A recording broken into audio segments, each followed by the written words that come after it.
fans of high quality entertainment.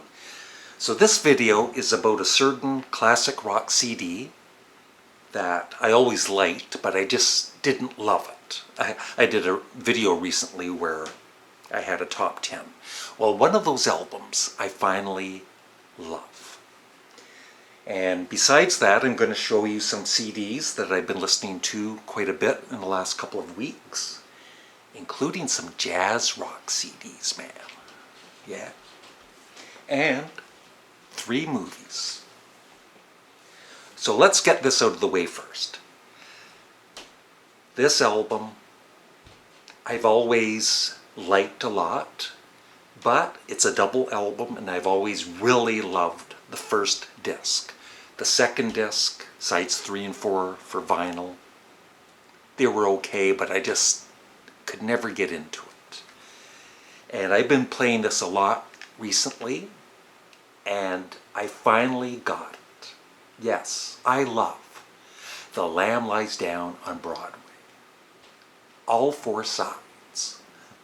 And I'm still going to be listening to it at least 2 or 3 more times, and then I'm going to rank the songs on this album from my least favorite to my favorite. So expect that in the near future. But yeah, I don't know what it was about sides 3 and 4 that just, I always gravitated towards sides 1 and 2. And 3 and 4 I just didn't know as well, and I didn't play as much. And recently I've been playing the whole album, and I finally love it all.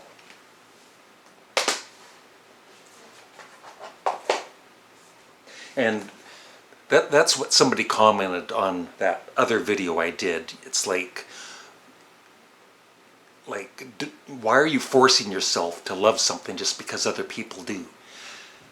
Well, I do it if it's a band like Genesis with Peter Gabriel or other bands that I love. I'm not going to give up on the album. Even, The Who's Quadrophenia. I think some people took my top 10 the wrong way, like, I don't like it, or I had some negative comments. I love Quadrophenia. It's just, I don't love it. It's not up there with, the Who's Next album. But I'm going to even listen to that more. I don't give up on an album. Tales from Topographic Ocean, it took me years to appreciate it, but I'm glad I kept listening to it. And then there's other albums, it's like, forget it. But there's just certain bands that I won't give up on. I'll keep listening until I hopefully love it. But, like I said, sometimes it's never going to happen. So I'm going to be all over this, all over the place with this, movies and CDs. And just to let you know, on my second channel I just created about a month ago, my ASMR channel, I just uploaded part 1 of me making spaghetti sauce. That's right. And part 2 will be posted later today, and then I'm going to be reviewing the spaghetti sauce I made in that video. So I hope you check it out and subscribe and leave comments there. And I'm going to be doing a health update, and I think I'll post it on that channel. So if you're interested in my health issues, please subscribe. The links will be below. Okay, back to music. Now, one genre that I guess I don't have much of in my CD collection, even though, in some ways I don't like labeling music with genres. Music is music in the long run for me. But I've become a fan of something called jazz rock. It all started years and years ago with this album, Hot Rats. First time I played it, I don't think I knew what to think of it, But on further listens, 2 or 3 more listens, I got it, and I love it. And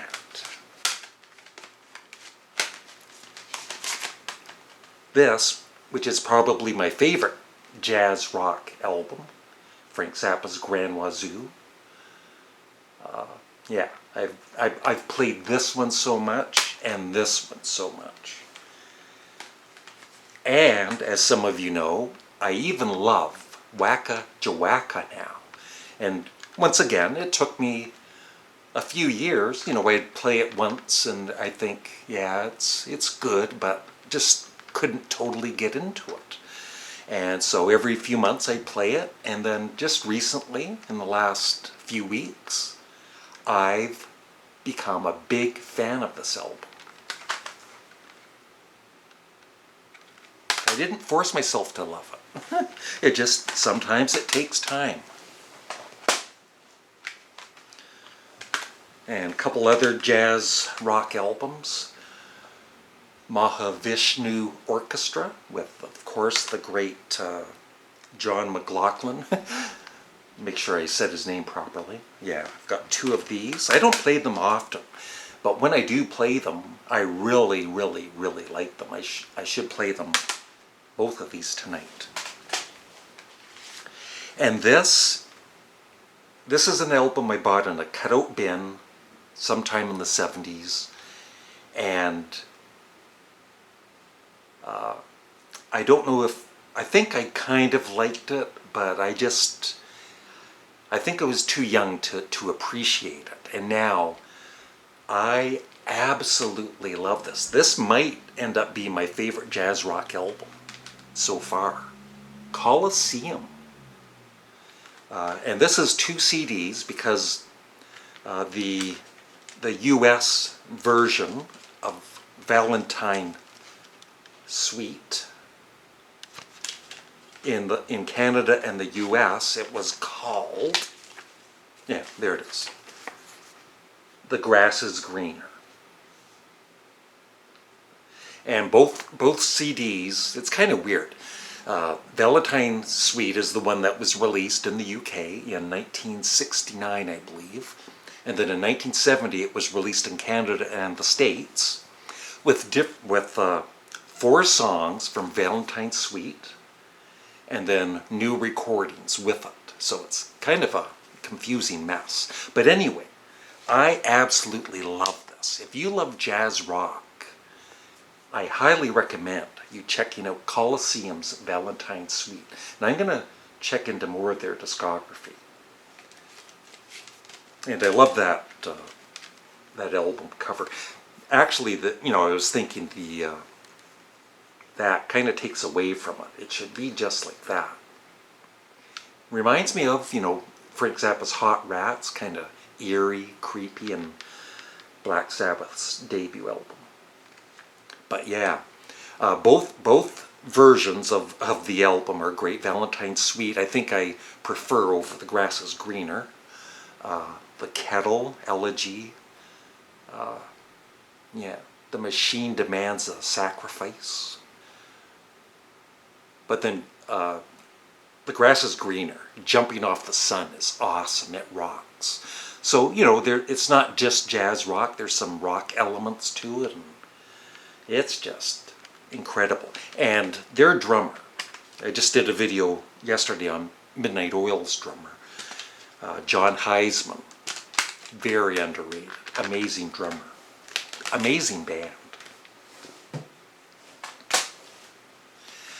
And, as some of you might remember, I bought, apologies for swearing, Bitches Brew, Miles Davis. And I played sides 1 and 2 a few weeks ago. Never played it again, but I liked it. And then in the last couple of nights, I've been playing the whole album all the way through. And I love it. So if anybody can recommend more jazz rock albums like this and Hot Rats, the Frank Zappa albums, and Coliseum and Miles Davis, Bitches Brew, anything, like that, let me know. Because I'll definitely buy more jazz rock albums. Yeah. And especially years ago, I used to think, horns, like he plays a horn as the lead instrument, and it's like, no, that's not one of my favorite instruments. But I've grown to absolutely love Miles Davis playing on this. And the whole band, of course. And love the artwork too, of course. And that only cost me $3. Yeah, I know. Okay. This should be on my ASMR channel because I'm taking my time. La-dee-dee-dee-dee. Okay, 3 movies before I get back to CDs. 3 movies I bought recently on Blu-ray. Jaws, which I have seen the movie, but it's been years and years and years. But anyway, I've been watching the bonus materials, the making of and everything. But I will get around to watching the the movie again. But yeah. And that cost me $10. And I got Frankenstein. Yeah, and this once again, I probably have watched the whole movie of Frankenstein, but like I said, years and years ago. But it's the bonus materials. Bonus materials, and it's got 4K. I don't have a 4K player, but if somebody would like to send me a 4K player, thank you. So, yeah, Blu-ray. The Blu-ray's got lots and lots of bonus materials. So that's awesome. And I got Top Gun, because Molly's never seen this. I haven't seen it, once again, probably since it first came out on VHS. And it's got lots of bonus materials. I haven't watched any of this yet, but I definitely want to watch the movie before Molly and I see the new Top Gun, which I've heard is excellent. I got a new shirt too. Thank you. And as some of you know, if you're a loyal viewer, I've really been getting back into Elvis Costello lately. I've always loved his music. Just, I never, I stopped following him after Mighty Like a Rose. Spike, I got Spike again at a used record store. I still, it's good, but it's definitely never going to be one of my favorites. It's at the period in music when most bands, with a CD, they would just fill it right up to the brim with as much music as possible. And that's what kind of takes away from the enjoyment of it. It's just too long. 15 tracks. So if this was like an 11-track CD with the 11 best songs, 10 or 11 songs, it'd be way up higher in my favorite Costello albums. Like this one, his first. 1, 2, 3, 4, 5, 6, 7, 8, 9, 10, 11, 12, 13 songs. And, about 40 minutes of music. And I've always loved this. And it's great to have it back in my collection.